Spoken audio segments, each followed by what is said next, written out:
অ্যাম্বুলেন্সের ভেতরে একটা নিথর দেহ পড়ে আছে।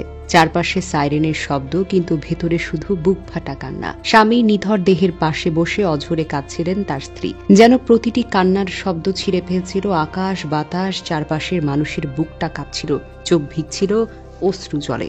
অল্প বয়সী সংসার শুরু করেছিলেন তারা। ভেবেছিলেন সুখের গল্প লিখবেন দুজনে মিলে, কিন্তু ভাগ্যের কি নিষ্ঠুর খেলা। আজ তিনি হলেন বিধবা।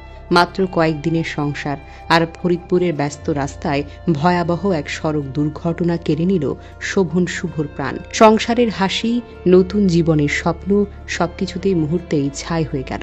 জানা যায় গতকাল সোমবার সন্ধ্যা 7টার দিকে ঢাকা খুলনা মহাসড়কের ফরিদপুর সদর উপজেলার শিবরামপুর এলাকায় মামুন ইন্ডাস্ট্রির সামনে ঘটে এই মর্মান্তিক দুর্ঘটনা। রাজবাড়ির গোয়ালন্দ থেকে 3 বন্ধু মিলে মোটরসাইকেলে ফিরছিলেন ফরিদপুরে। বন্ধুদের আড্ডা, গল্প গুজব, হয়তো মনে হচ্ছিল জীবনটা কত সুন্দর, তাই না? কিন্তু হঠাৎ এক রিকশা গলিপথ থেকে উঠে আসে মহাসড়কে। নিয়ন্ত্রণ হারিয়ে মাটিতে লুটিয়ে পড়ে মোটরসাইকেল। এক মুহূর্তে সব আনন্দ ছিন্ন ভিন্ন হয়ে গেল। পেছন থেকে আসা একটি ট্রাক তখনই শোভনের মাথার উপর দিয়ে চলে যায়। সেই ভয়াল দৃশ্যই মুহূর্তে নিথর হয়ে গেল 23 বছরের তরুণটি। তার 2 বন্ধু গুরুতর আহত অবস্থায় এখনও ফরিদপুর মেডিকেল কলেজ হাসপাতালে চিকিৎসাধীন। শোভন শুভ ছিলেন মাগুরার মোহাম্মদপুর উপজেলার ছেলে। তার বাবা মিজানুর রহমান ফরিদপুরের পানি উন্নয়ন বোর্ডে চাকরি করতেন।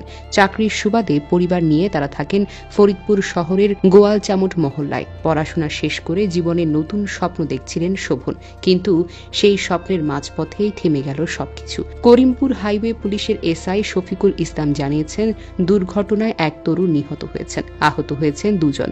ট্রাকের চালক ঘটনাস্থল থেকে গাড়ি নিয়ে পালিয়েছে।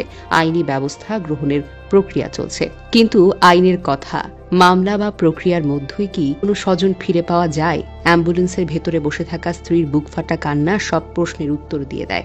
যারা দেখেছে তারা বলেছে এই দৃশ্যটা সহ্য করার মতো নয়। অল্প বয়সে বিয়ে করেছিলেন তারা, নতুন সংসারের শুরু, হাতে হাত রেখে স্বপ্ন দেখার সময় ছিল এখনো বাকি।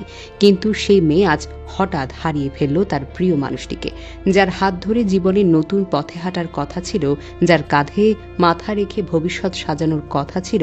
সেই মানুষটাই এখন কফিনে শুয়ে আছে। এখন থেকে তার জীবনটা ভাঙা, নিঃস্ব আর নিরাশার গল্প। সড়ক দুর্ঘটনার অভিশাপে এক তরুণ স্ত্রী হলেন চিরবিধবা। আহা, মৃত্যু কি অনিশ্চিত! কে জানত একটি রিকশায় হঠাৎ ওঠা, একটি ট্রাকের নির্মম গতি এভাবে বদলে দেবে এক পুরো পরিবারকে, এক তরুণীর ভবিষ্যৎকে। এই মুহূর্তে আমাদেরকে মনে করিয়ে দেয়, জীবন বড় ভঙ্গুর, জীবন বড় ক্ষণস্থায়ী। প্রতিটি